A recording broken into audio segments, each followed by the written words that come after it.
All right, this is a real treat for me. You all know that I love all things sports broadcasting. Joined now by the one and only Brian Kenny. He's worked for ESPN, now MLB Network. But on Saturday night, he is going to be calling the Fox prelims for the Mayweather-McGregor card. And then, as far as the pay-per-view main card is concerned, he'll be calling the world feed. So we have a lot of fans over in Ireland, over in the UK, all over the world. You'll be hearing this man's voice. He'll be calling the action with Sugar Ray Leonard. How about that? What a pleasure. Thank you, Brian. It's a pleasure to be with you. This is so much fun. I love your stuff. Thank you. I love your interviewing style. Thank you. That means a lot. I'm a big fan of your work, and especially this week where I've had to, get much more McGregor information. Yes. I've been definitely You've come looking. to the source. I have come to you. I've been listening. I've been watching. Thank you. I appreciate that. We actually spoke about you on Monday on my show. Do you know why? No, I do not. Lou DiBella was in studio. Okay. And it was 10 years ago that you hosted sort of a debate between Lou DiBella and Joe Rogan on SportsCenter. Do you rememma this moment? Yeah, vaguely, yeah. Lou DiBella is still very fired up about this. This was prior to, I have a weird memory when it comes to all things MMA. It was prior to UFC 71. It was Quinton Rampage Jackson fighting Chuck Liddell. And SportsCenter, the 6 p.m. SportsCenter, which never talked about MMA, had this segment where you brought in Joe Rogan and you brought in Lou DiBella. And they had this debate. And Joe, in the eyes of most MMA fans, beat Lou, and he's still fired up about it. And so what I want to, you don't remember much about it? No, it's coming back to me now. Yeah. It was intense. I forgot about that, yeah. Do you still feel like there's a rivalry there, or do you view them as two separate entities? Well, it's strange. I think actually, just again, now having more of a view of the MMA world and culture, I am sensing, I thought we're past it. I thought, look, boxing's at a certain level. It goes up, it goes down. It's, at one point was the second biggest sport in the country. It's clearly no longer that. And now MMA or UFC pay-per-views get up over 1 million buys. So now there's, much more balance involved. And the MMA audience is younger. But boxing is not dying. Like, I'm not buying any of these narratives, these easy false narratives. No. At the same time, I now see it seems to be some resentment in the MMA culture at the disrespect, not just from Floyd Mayweather, but the disrespect from a lot of the boxing fans that say this is a joke, this guy has no shot, and you're a better judge of that. But, so I thought the rift was kind of over, and like we're in a combat sports world, and it just depends on what you prefer. And in MMA now we see a lot more striking, right? We go for the evolution from Brazilian Jiu-Jitsu dominated in the Gracies, and then into, I saw that Randy Couture and collegiate wrestlers seem to dominate. Now I see more and more strikers dominating. So I think we've kind of gotten used to this, and it keeps evolving. And yet now, kind of like a lot of old grudges come up where, wait a second, McGregor's not a joke. He's our champion. He knows how to box.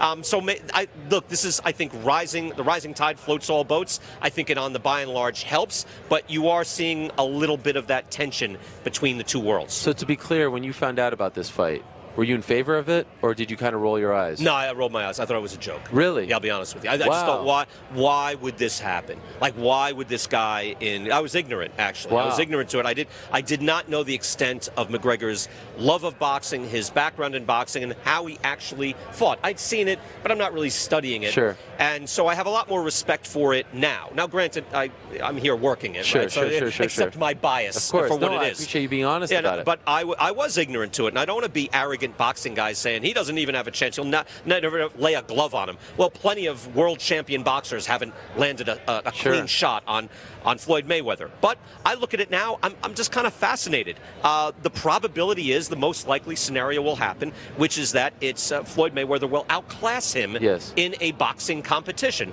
because it should happen that way. But there's no guarantee, and I love the way McGregor has gone in with his attitude, with his unconventional, unorthodox style, and just bringing it to the ring. This whole Bruce Lee stuff, I love that stuff. That's great. That's going in and saying, I'm going to use what's useful to me. I like that he didn't go and get boxing separate boxing trainers, because if you go up and just box and mirror, you know how we all mirror each other? If you go in and mirror Floyd Mayweather, you're going to lose. He does everything better. But if you go in and say, I'm not playing your game, I'm going to do things differently. Maybe I don't throw a punch. Maybe I run for a minute and a half. Maybe you're going to throw him off. You're going to change the whole dynamic, and that's his only shot. I'm not just saying this because you're here. Of all the boxing people I've talked to leading up to it, this is the first sort of sane analysis of the fight. You get it. You actually get it. Yes. And I appreciate that. Yesterday, I don't know if you watched the press conference, but when they squared off in front of the media and Floyd had the traditional stance, Conor said, this is Bruce Lee shit right here. And he did the sort of martial arts stance. Yeah. And he was telling the world that I'm not going in there as a boxer. You can't go in there. You can't transform. So all these people who are laughing at him, who are mocking his training, they don't get it. That to me has been the most fascinating part about this. Conor's team is so confident. Like, if you talk to them, they truly believe they're going to win. This is not Peter McNeely walking up and saying, I'm going to knock out Mike Tyson. We're all kind of laughing. They truly believe it. And then everyone else in the boxing community is laughing. And I feel like they all view them as delusional. You don't feel the same way, though. Well, I think what Kavanaugh had said, I thought was the most fascinating thing, saying, I know they think they're going to have an easy night. Yes. Easy work. And we think we're going to knock him out.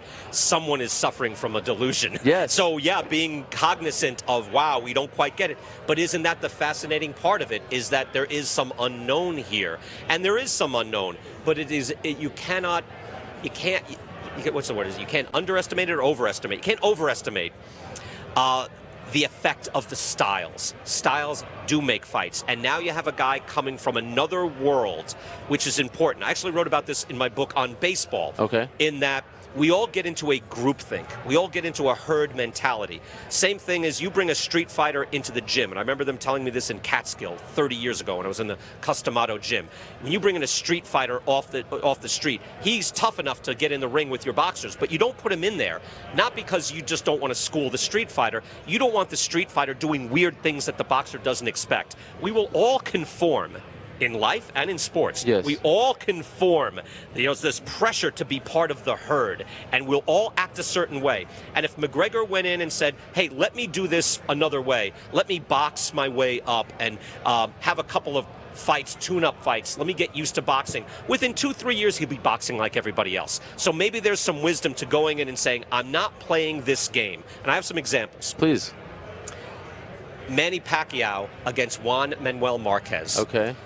Because, which one? Because, first one. Okay. Because Pacquiao is coming from a different fighting culture in the Philippines, came in unorthodox, right? Even though now we get used to Manny and he's constantly moving and all of that. Marquez never knew where his left hand was coming from.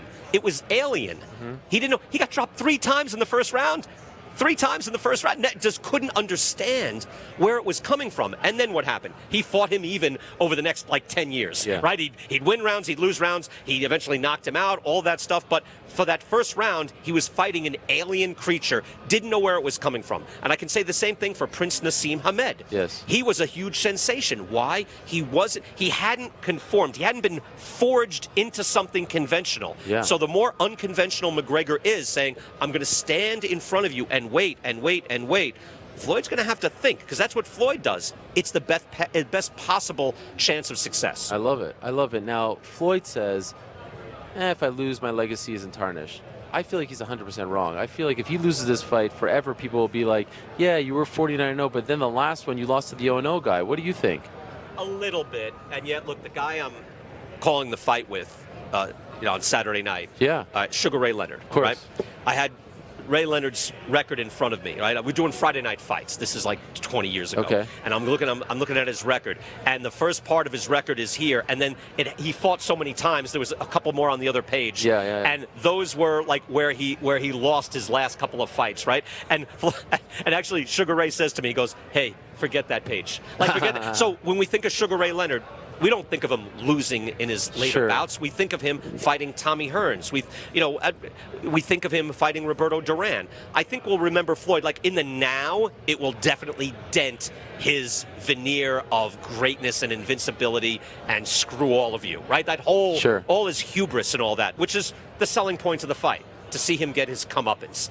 That's what he sells. That's what he's been mining for the last 10 years. But does it really change his legacy that at 40 years old he lost a fight? Wouldn't change how I think about him. No, you don't. I feel like that would be the first chapter. People would talk about him, but when it was all said and done, number 50, he lost to the martial artist. Yeah, and look at anybody's fight. Look at anybody's card, and that's what makes us remember. Like Rocky Marciano was, with the exception of Marciano and Joe Calzaghe and some other guys, there's almost always the last couple of fights where you go, wow. Yeah, Larry Holmes. I mean, even a great fighter like Holmes, almost anybody you would see, Hagler lost to Leonard, but most everybody has an L or have lost 2 of their last 3. That's when they go out. Even the greatest fighters of all time, Sugar Ray Robinson, the end of his record is not so great.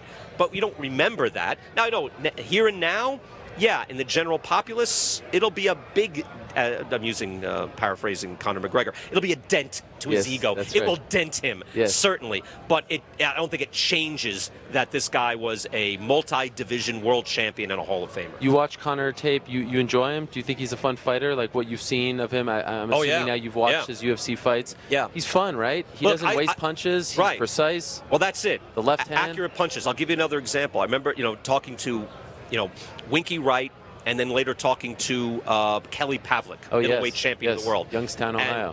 And those guys, from talking to them through the years, they all kind of said the same thing. That when they were watching prelim fights, they were like, this is violent. This is crazy. They're throwing too much because guys are throwing and having a brawl.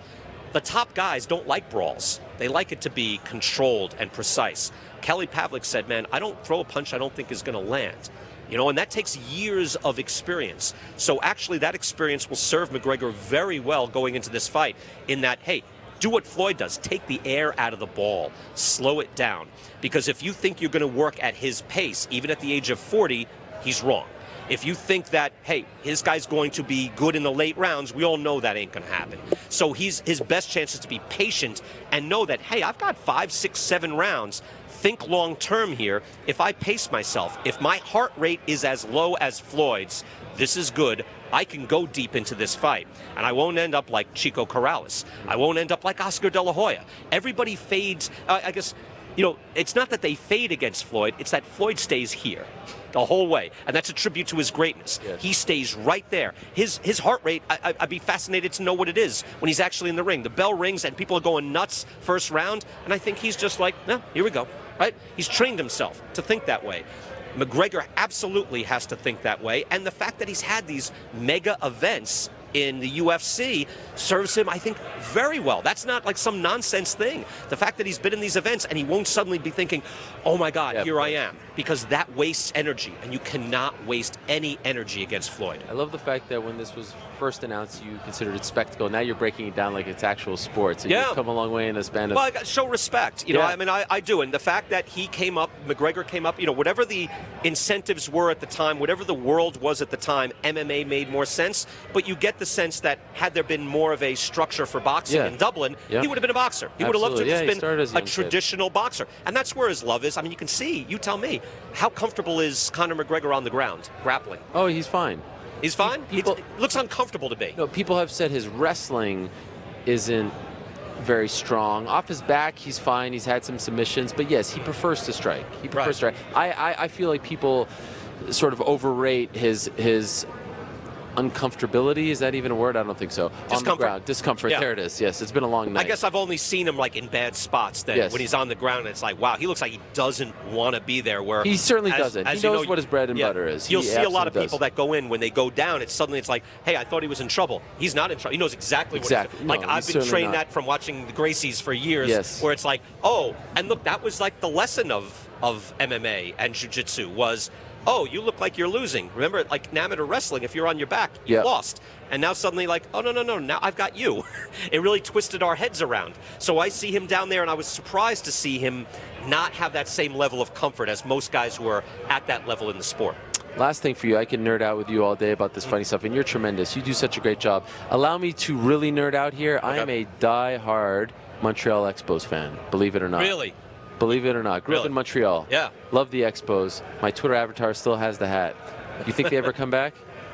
I think it's a possibility, but come on, give me hope, Brian. I don't know. Give me hope. I don't know. When I hear the commissioners look for cues from what the commissioner says, it seems like it's always brought to him. And what the commissioner offers is Mexico City. Yes. You listen to it. Yes. What Rob Manfred, when they're talking about, hey, possible expansion, because I think there's definitely room for two more teams. Yeah. 2 more, no question, in Major League Baseball. It would be good for the sport and time to branch out. But you hear a lot more about Mexico City than you do Montreal. I think with a good park. Most of the guys, and Floyd, I work with Cliff Floyd at MLB Network, and, you know, they all say, hey, when we were good, and when we were in a good park, there was nothing like it. People came out. So I think it's still very viable. Tim Raines getting into the Hall of Fame was huge. Next year it's Vladdy. It was excellent. Yeah, and he's going to wear the Expos hat, not the Angels hat. Oh, good. Don't tell me anything. No, he should. I'm still thinking kind of a long shot, though. But it depends on what type of park is there. Okay. But I think in the heyday, I've looked at the attendance. They were like top 2 or 3 in the 80s. In the early 80s, when they were good. Yeah. Blue Monday, they were in the NLCS. By the way, in 1995, I invited Cliff Floyd to my bar mitzvah, and he said yes. And then I sort of wanted to reconfirm with him a week before. He had broken his wrist. He was playing first base, and Todd Hundley ran into him at Shea Stadium. And I went up to him and I was like, are you still coming to my bar mitzvah? Because I used to go early to all the games at Olympic Stadium to get autographs. And he's like, oh, we're going to be in LA that weekend. Can you reschedule it? My mom had been working on this bar mitzvah for 10 months. I was like, Floyd, I can't reschedule this for you. What are you, crazy? That was great. And they did that documentary last year on MLB Network about the Expos, which was tremendous. That's yes, right. I was actually interviewed for it. You've been in that. That's right. I was in it. It's was all great. coming clear to me. Hey, before we let you go. Yes. Before you let me go. Yes. See what I did? What do you think happens? What's your is your most likely scenario the obvious, or do you have another scenario in mind? Look, conventional wisdom, Floyd decision. I've been watching Conor for a while now. I'm not doubting him anymore. The fact that we're here defies logic. The fact that 4.5 years ago he was on welfare. The fact that he went in there and fought Jose Aldo and not only beat the guy who hadn't lost in 10 years, but knocked him out in 13 seconds. The fact that he got the UFC to allow this fight to happen when they vehemently stopped every fighter who tried to make this thing happen and said they would never co-promote. All signs point to this defying logic. So why can't the most impossible idea end in the most impossible way? That's what I say. Okay. Is it crazy? I don't know, but I'm not doubting him. It's only improbable. Maybe. But you're saying there's a chance, right? It's like what the great Vince Scully once said, right? What's that? In a year filled with the improbable, the impossible has happened, Kirk Gibson right? home run. That's right. Well done. How about that? What I'll see you around town. Brian Kenny of Fox Sports. He'll be calling the prelims and also the World Feed on Saturday night alongside Sugar Ray Leonard. So if you're outside of North America, you'll be hearing this man, one of the very best in the business as far as boxing, any sport is concerned. What a pleasure. There he is, Brian Kenny. Check him out on Saturday night.